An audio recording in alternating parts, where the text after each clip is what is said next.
It's not the first, it's not the second. The third visit's the most important. Really? Because in my opinion, they get you once, so well and good. I get you twice, it's even better. Yeah. The third time, if I get you on the third time, now I've got you. Forever. Until I fuck it.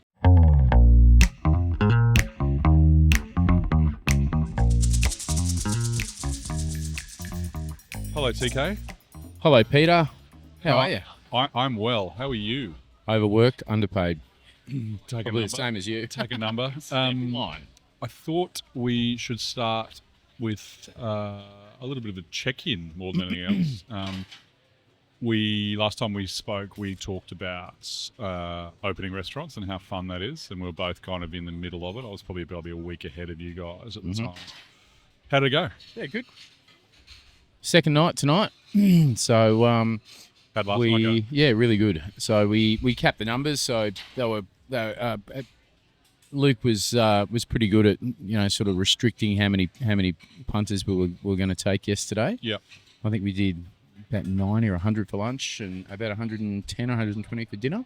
Today we did the same for lunch, and they sort of pushed the boat out a bit for dinner tonight. There's about 150 coming in there tonight, so they might be a bit wounded after tonight. I saw a video with Harry on the pass last night, which is pretty scary. Little El Jarrito. It was it would be pretty entertaining to sit at the pass at the moment. I would imagine it would be. And I've made a point of each diner that's been up there. I've gone up and said, "How's the action been?" And they all said the same thing.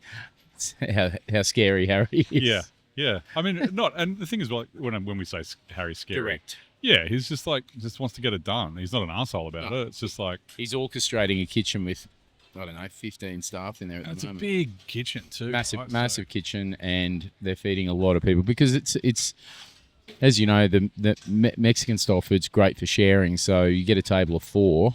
And it wouldn't be uncommon for you to have 6 or 8 dishes going out, So what do you do? Are you coordinating that, or is it just basically just goes when it's ready? Goes as it's ready, regardless. Yeah. And we sort of just pull that mic closer. Sorry, Pete.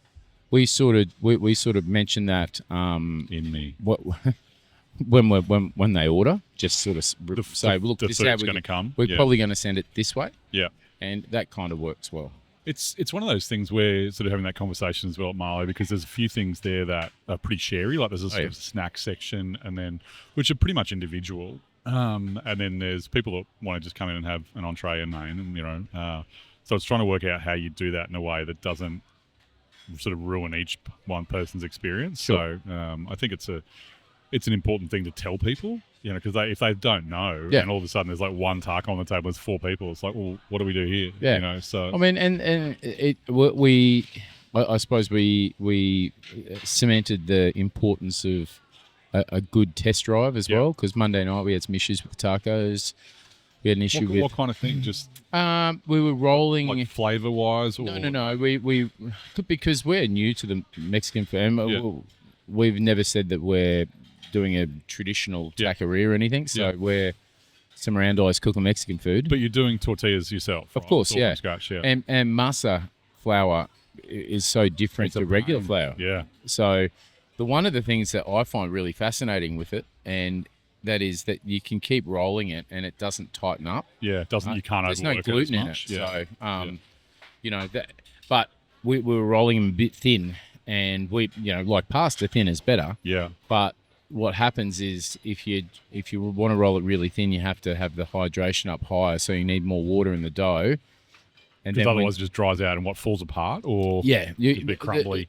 Our test, and this is just our test that we developed ourselves, is when you cook the taco, as soon as it comes off the flat plate, you should be able to screw it up in a ball and then let it go, and the taco won't break. Okay. Or split in any way. Come back into shape. Yeah, come back perfectly, and it should happen. Like good sourdough would. Yeah, it should be a couple of hours of that. Right. And they were just breaking, so we needed to adjust the the thickness of them, which we did. So So did you do that before you had actual punters in the door? no, not at all. No, it was happening. We thought tacos were the one thing that we're going to be. That's it.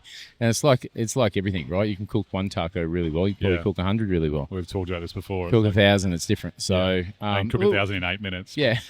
And we tweaked it a bit, and we recovered pretty well. We got halfway through the night before we went, there we go. Okay. And then the next day we zoned in on it, and Harry and Dylan punched out a whole raft of new recipes, and then we were like, yep, that's it. That's the one. And then that was good. So Tuesday night, so the second night was way better than the first night, and then by the time we opened for lunch yesterday, it was bang on. Oh, okay. I think it's interesting that a lot of people probably assume that the second the doors are open, everything's perfect. Yeah. And that's just never or very rarely the case. There's always something like that, or where the this, or we haven't ordered that, or holy shit, yeah, that's right, we need toilet brushes. We need Didn't stop Alison Walsh from making a reservation for tomorrow. So Alison from Curry Mail for tomorrow. Two days after we open, it's like, thanks for the 2 days. I reckon we had a few of those last week as well, which is, again, how did you go? How was Marlo? Really good. I mean, I wasn't there, which is probably why it went well. But again, little learnings every day. Like we did 5 soft days, so 5 soft nights open. We just governed the bookings. Yeah, sort of control the bookings. The first couple of nights were fully invited guests, mainly family.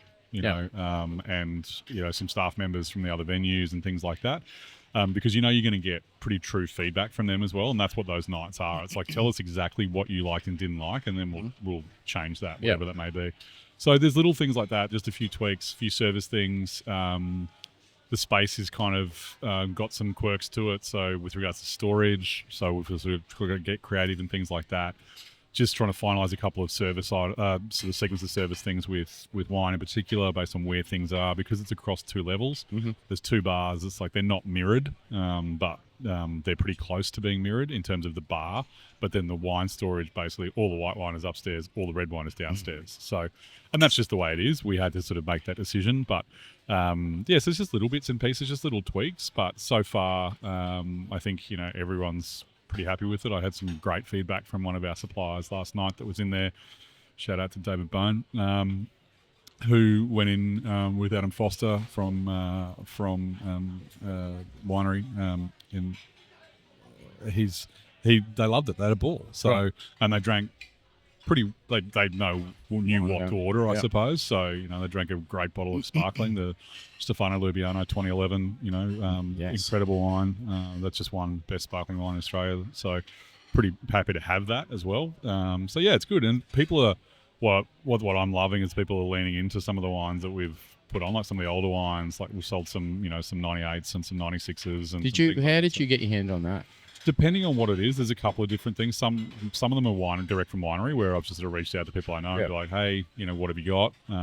Others, there's a couple of companies there's one company in particular that does very well about sourcing private seller stock and things like that. Mm-hmm. I've got access to a few private sellers as well, where people will sort of give up some nice bottles from time to time. Yep. So particularly when you're looking for older, like really specific things, like, a part of what I wanted to do was make sure we had a few things on this year that were 30 years old, 40 years old, 50 years old. So, you sort of, because people coming in to celebrate those things, you kind of want to have that stuff there. But then also knowing that it's going to be 2026 in 3 months' time. So buying a few 16s, buying a few 6s, some 96s. We didn't get back to 86, but some 82s. But so a few things like that. So it's just nice when people come in and actually buy the wine. Because when you're looking at it on an Excel spreadsheet for so long, you sort of forget. It becomes about the spreadsheet and not about the wine. And so it's nice to actually see the wine, in situ, like we're sitting in here and you can see the wine list and it's a very visual thing. Similarly at Marlow, you can see the wine list all around the room, like the storage of it. So it's just nice to see it translate from a spreadsheet to a wine list to then on a shelf to then in someone's glass. So, it's almost a little bit of a, for me, it's like, that was the right call. And how's the bookings going? Good. Yeah, good. I mean, how do you go with tapering them out from now? Like, is that... It's where, now we're just like, we're on. So, you just open them up. Pretty much, yeah. So, we started lunches this week as well. So, first week was no lunch. So, that's good to get that sort of rolling as well. So Thursday, Friday, Saturday lunch is starting today. So there's about 25 in for lunch today. So not a big number, but kind of nice as well. So school holidays, but the city will be that's pretty right. quiet. The city is, and that's exactly what I was about to say. I think school holidays, and we're seeing that at Central and Southside as well. The impact is massive, and I remember that from Restaurant 2 Days. Like Well, it's even impact here. Cannon through the place. Lunch at market today was definitely Really? quiet. Oh, we got 100 booked tonight. Yeah. but it's like a mini city. Yeah. A lot of the corporates are away with their Yeah. families and school holidays. And those that are on holidays don't come back to where they. Yeah, No. It's interesting. I remember it being pretty quiet in Brisbane 25 years ago, but in CBD that is. But now it's like this week even in Brisbane it's quiet. Yeah. Very quiet. I was at the Gold Coast yesterday, and there's busy a down there? bit more going on down there. Yeah. So it's Could be a because zoo the weather's good, Yeah. and like a warm day like we had today. It's going to be very, very good. Yeah, Rice Boy was getting punished at 3 o'clock this afternoon with Yeah. waves of people coming back from the beach. Yeah, exactly. So it's just, bug roll after bug roll down there, which is good. That's one of those things where school holidays always, we see that little bit of a spike down there. So it's nice. Happening at Norte as well, though. I mean, last night, Norte, I left there about 5. And there was 120 people or something coming in last night, which Wow. is for Good on a 'em. Wednesday at the Gold Coast we're very happy with that. So that was good to see. But yeah, it's been a full-on week, don't get me wrong. And there's always, I was away on Monday and Tuesday in Sydney, and just, the phone calls don't stop, that's my job. So you've got to try and put out those fires. But, I'm really lucky, good people in there, good team, pros that know what they're doing. So we can sort of come up with solutions pretty quickly. And they don't need me to tell them what to do necessarily. What's been some of the biggest challenges you've faced with the opening so far? I think the big one, there's quite a few. There was one sort of wrinkle with I think we might have talked about it last week, a wholesaler that they got locked out of their shed. Yeah. So no one could access their wine. There's still people that can't access their wine. So that's been that we managed to sort of come up with some solutions around it. I think just trying to get, it's so weird. It's like, this list has been, we've been working on this list for 6 months, and then when it finally comes to fruition, it's like, oh, we can't get that wine anymore. Or then this guy, this company does whatever it does, and we can't get in to actually get the wine. So then it's like, well, we've got to express post that wine from Sydney, Melbourne, or wherever the hell the wine's from. And all of a sudden it's like that sort of adds a little bit of extra stress. I think the other thing is that starting from scratch, you want to get everything perfect because it's a blank canvas. So you want to make sure that all the systems are 100% right, all of the data entry on the wine list is right, all the stuff from the kitchen is right, everything's printing in the right place, all these little things that sound really simple, but to make sure when you press a button on a point of sale that A, it decrements from the stock system you're using, B, it gets printed in the right area, and C, then gets seen and then made, whatever it might be. You've got to check every single button. So little things like that sort of add layers. Yeah. Staff, we've been pretty lucky with using some staff within the group. We've had some great new hires as well, which has been really good. Ollie's just killing it in the kitchen. I haven't had one issue in the kitchen as yet. Okay, good. Which is great, touch wood. And as I said, the comments I'm getting from people, particularly like Dave mentioned, he was in there last night. He was just like, "This is great," and singled out both the SOM and the server for their service, which is great. So both Shirali and Andrew, well done to both of you guys, because it's, for someone like a wine supplier who's out a lot to actually go out of his way to single people out. It's like, that's appreciated. So again, so I got to sit down with both of them today and pass on that feedback, which when you're in an opening week or two, any little pat on the head is very, very, very worthwhile. Yeah. So, and it was great that it wasn't solicited. It was just, he reached out. That's so good. Yeah, which is brilliant. Some of the struggles that it's not a struggle, but one of the things that we had to really change pretty quickly was with the reservation system. And this is not a problem that I've experienced before, but Mexican food will frequently be called fast casual, right? Or it's frequently in that sort of realm.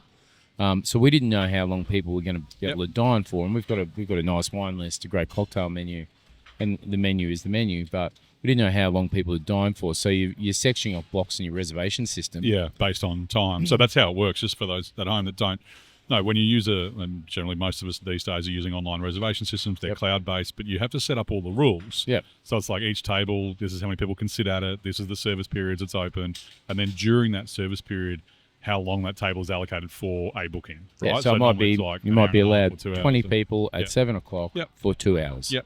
And then when that's full, and you want that 7 o'clock booking, it will force you into another time slot. Yeah. So, but it was actually quite different. Like instead of an hour and a half, people staying for 2 hours. Yeah. We don't know if is it the first week. Yeah. So we've adjusted sort of some of it for tonight and tomorrow night. Yeah. But we're still a bit nervous to do it for Saturday because we don't know. Yeah. And I think you don't want to block it out. Because if you tweak it too much, it can be 50 people.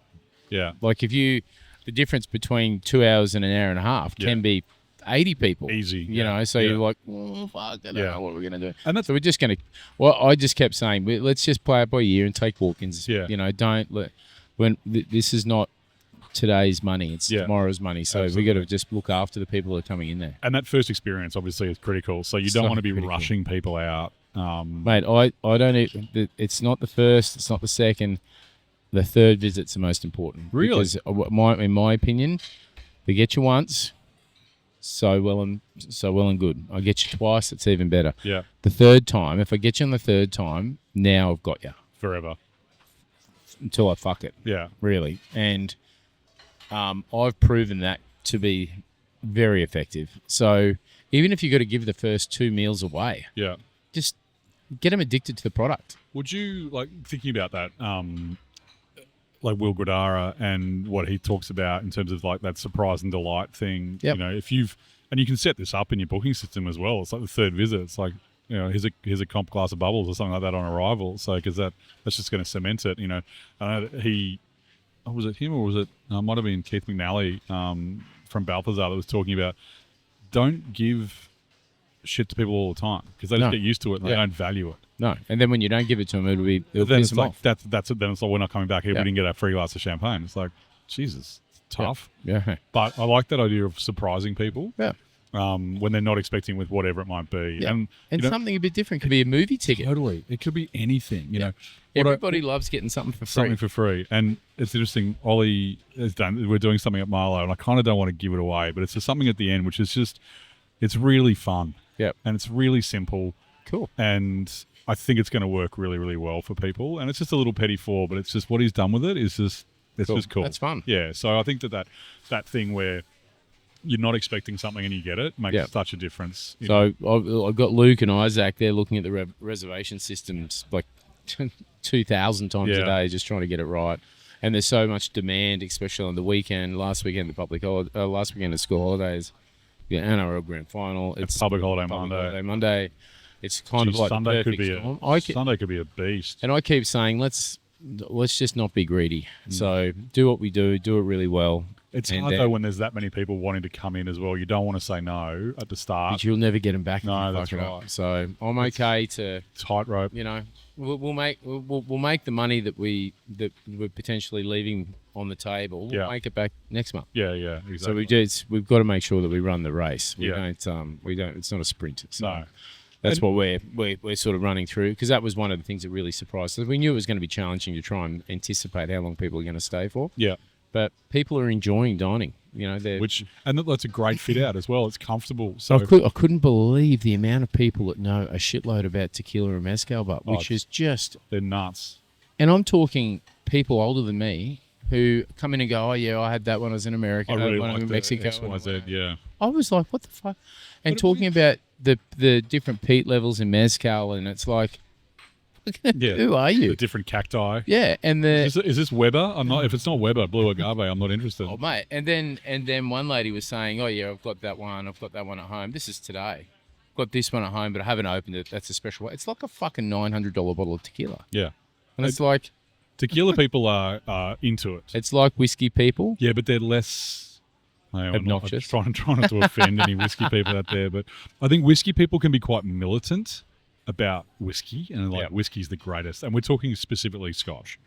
For me, that's the experience that I've seen. Whereas tequila, they're and often, and again, I'm just broad brushstroke here, but often people with Scotch, they'll find their the one that they like. Yeah. Like it might be like, oh, I'm a Macallan guy, so therefore I just want all of the Macallans. And whereas I think tequila, it's the complete opposite. It's like, I want to explore. Yeah. I want to try every single tequila there is. And then you get on the mezcal, it's like, wait, what is this? This is a whole other world that they can look at. So I think and I think there's more than those, obviously, as you say, than you know. I was going to ask about the sales mix over the last couple of days. Have you seen, is there something that's sort of already sticking out? Oh, look, we're selling a lot of tequila. Yeah. And how, like just neat, ice, as a mixed drink or shots? Well, so I suppose I'll go back one sec because I wanted to tell another story about we've got two in particular. We've got a very good bar team, right? Yep. And as you'll you will also suffice to this that sometimes they can be a bit precious. Bartenders? Yes. No comment.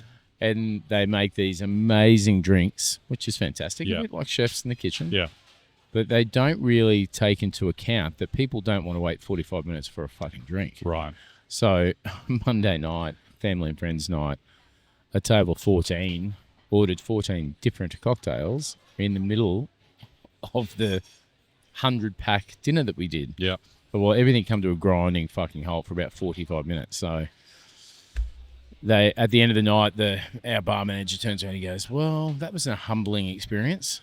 And watching the tweaking and adjusting of the list for the next day, it's like, well, at least he got it. Yeah. You know, so... Absolutely. And I think that's the thing is that they've got to probably experience it. Yeah. Because otherwise it's just like, no, these cocktails are great. Everyone will love them. And they probably do, but not after 40 minutes. Yeah. One of the things we did get right, but the sales mix is pretty true to the rest of it, sort of 70-30. Yeah, wow.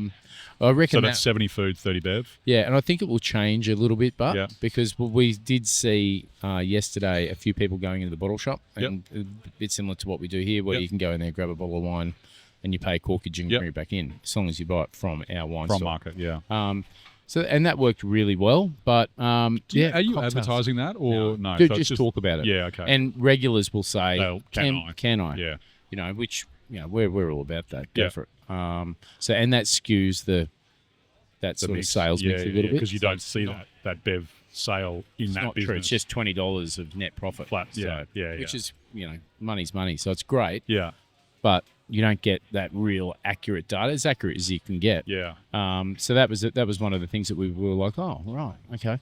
But a lot of cocktails, a lot of tequila-based cocktails. A lot of people ordering like a double Costa Azul with a slice of orange and a splash of soda, that type of stuff. Yeah. And it's like probably not a tequila connoisseur, but loves drinking tequila. It's also when you're in situ, right? You're sitting here, I'm eating Mexican food. It's like it makes sense to be drinking this. So that makes complete sense. We're probably seeing a similar thing. I mean, bev sales probably are much higher. But we're more formal. More sit down. There's a sommelier service every single time. There's nice glassware. There's all of those things. So it's been designed for that. So we want the bev mix to be higher. So because some nights here it's 50-50. Yeah, and that's awesome. Yeah. I think we're kind of on average at the moment about 41 or something like that. But you won't take much for it to get. Feel like all you need is two good bottles overnight and you're done. Yeah, exactly. It can go very. I've woken up in the morning and jumped on the tills here and seen. It's an 80-20 beverage to food because there's 3 bottles of Burgundy that got drank. Went bananas. Yeah, exactly. I love those days. So, and look, we see that.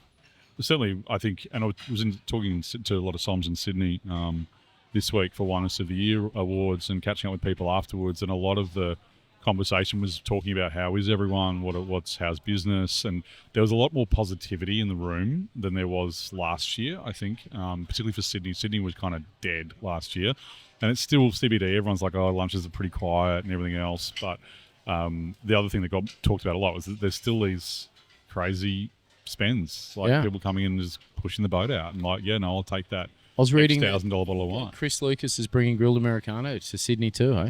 Like that was me came out and said that today. Yeah. And I had lunch with a property developer out of Sydney today, and he said exactly what you said, that Sydney is dead. Yeah. He said he lives in Barangaroo and he's like, I can go out just about any Friday, Saturday night, not make a reservation at a restaurant and get a table. Yeah. And it's like, that 10 or 15 years ago, you would never ever not happening. Yeah. You'd have to plan it out, or else you'd be having GYG. Yeah, exactly. So Well, we went out for dinner on Monday night and 8 o'clock in Potts Point, and the restaurant we went to was full. yeah, right. You know, absolutely heaving. But by 9:30, Dead. dead. Yeah. We were definitely the last ones to leave. It was not 9:30, but that's their fault. They put on $17 martinis. It's like, sorry, I have to take advantage of How that. was that the next day? Fantastic. It was great. Didn't fly I as bet. early as normal, which is good. So, Love it. but yeah, it's look, I think it's one of those things where this first couple of weeks are always hard. There's always this little tweaks, and there's Yep. always little things like it's a daily thing. Like, you know, that first soft open week. The reason we do that is to adjust every day. Yeah. Like what didn't work? What do we need to do? What do we need to do better? Da, da, da, da. And it's like it's an everyday thing. It's a pretty luxurious thing to do, but Yeah, a absolutely, week, yeah. not a lot of people can afford to do that. Right? No, and I think the thing is, you know, we want to get it right for real people. I think that's Yeah. what it comes down to. So true. it's like you've got to use the guinea pigs of the family and friends, and then get it right for the people when they're spending their hard-earned dollar. It can be a bit offensive, but when the family and friends want to throw their weight Rip around, you a new one. yeah, it's like I you're here for a fucking reason. It is interesting that I still find it unbelievably offensive. that some people will. Oh, we had that here. Yeah, if we did. I remember that now. We blocked that out. That was funny. But yeah, and that's the thing. It's like you want constructive criticism at the end of the day. Like you want to give people the opportunity to say, well, you know, you don't want But everyone don't be to a gasp and go, fucking oh my prick. God, it's amazing. Everything was incredible. It was great. It's like, no, it wasn't. Yeah. What seriously? Yeah. And that's the thing. You want people to say exactly what they think. But there's a line, like there's a difference between constructive criticism and just flat out complaining Yeah. as well. So, Look, I think you got your menu wrong, or you know, the fucking the waitress didn't know the food very well. It's like, no we've shit. been here for 8 minutes. So. Yes. But that's actually a big thing. Is like, you know, I think for us, you know, they did another food training yesterday with the whole team because it's like get you Same. need everyone up on it because, you know, sort of did it and then refresh and then it's just a continual thing. You know? We just encourage everybody to eat. Yeah. Eat. You got to eat the food. Yeah, just so you can absolutely. taste it. And don't ask us if it's hot. Ask to try it. Yeah. If is that spicy? Try it. I Don't like spicy put your food. finger in it. Try it. Yeah. Yeah. You need to identify with it and say it's oniony, it's garlicky, Yeah. it's sour, Or, it's I don't sweet. like spicy things, but I really like that. Yeah. So I don't like spice, someone but that's will not ask you that spicy. question for sure. Yeah, it's like definitely. You know, and particularly with a cuisine like that. Yeah. Thai Um, food's exactly the same. And with us, I think we're a little bit more classic. So there's those questions aren't there. Like there's no chili in the menu and things like that, which is great. But Ollie's already working on new dishes. Like he's already trialing stuff. You know, because I think the other thing is that, you know, again from a menu point of view, it's been in his head for over a year, and then he's put it down on paper. He's got in there. The kitchen's the design that it is. Now he's like, does that work as well? Yeah. What's the maybe I need to tweak that, change and that, whatever it be. you don't know until you open. Absolutely. We also didn't know, you know, the mix, like people are eating meat, like people are eating steak, and he's very good at it, and there's plenty of it there. But you know, they're spending the money, which is fantastic. The duck pie is going off, which is It's expected. kind of his signature, right? Yeah. At a restaurant. I think so. Yeah.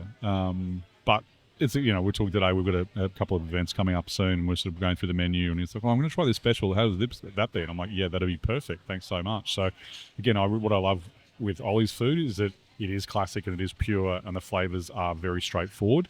So, from a wine perspective, that is awesome. Yeah. Like he's not going to be. There's no chili. Yeah. Straight away. So it's like that makes life easy. There's no artichokes. There's not a dish that's got savoury, sweet, sour. Yeah, all at once. Correct, exactly right. You're like, what do you want to drink? Partridge in Beer, pear tree. you know, exactly. So I don't know. I'm really looking forward to see what the next sort of evolution is, and that'll be slow because it's things are working. Yep. The Ocean Trout Wellington, everyone's going off about. I've and that's heard the about one. this. Yeah, it looks That really it? good and tastes pretty bloody good as well. But I still think the garlic bread's my favourite. Did I tell you about that? No. So he's using, Corey, you're like this. So Loon Croissant is just up the road. So we get the day old croissants from there. Bullshit. And he turns them into basically like an escargot and then herb garlic butter on them. I'm so copying that. Oh my God. Sorry, Ollie. It's so good. Yeah. That sounds Well, the croissant's fantastic. 50% butter It's anyway. just pure butter. And so then it's just this, but the flavour. Oh. And then so it comes out, it's baked. It's like the greatest like scroll you've ever had in your entire life. So I wonder what that whining was. It's your gallbladder recovering from the garlic bread you ate today. What's that noise? Put a bit of foie gras on it or some duck parfait. Well, it was interesting you say that because we're talking about a dish next week, like for this dinner, lunch next week, and he's like, "Do you reckon it needs some more fat?" I'm like, "I'm never going to say no." It says like, "All right, we'll put a lamb fat emulsion through the lamb fat emulsion." Oh my god! I mean, the only thing you could better that is bacon fat. yeah, exactly. So do you combat that with acid, like, or do you? That's kind of where we're try at and because we've got some big wines there with big hit it tannins. with Malo. So we've got big tannins. So no, we're going to cut through it. It's going to be good. I'm looking forward to it actually. Unfortunately, I have to sit down. Oh, It's how gonna do we be- get it? Quick How do we get segue it? before we wrap up. Yeah. Have you guys ever tried to cook lamb rump? Yeah, How do you render the fat down? You don't. You don't. Take it off. Oh, there's I was just. going to say you 100% take it off. I hate lamb rump. No, Yeah. I hate lamb fat. We Yeah, me too. we started getting the I'm not a So it's hard to. Also, render it. lamb is $1 million a kilo. Right now. yeah. Well, Well, trimming it up's Yeah, difficult. I've just lost 40% of the yield here. But really hard. Yeah, like but Sarah's been getting these packs like of like butchered Yep. meats delivered to our house. yeah, And in them is a heap of lamb rump. I've got so much in the freezer. mince it.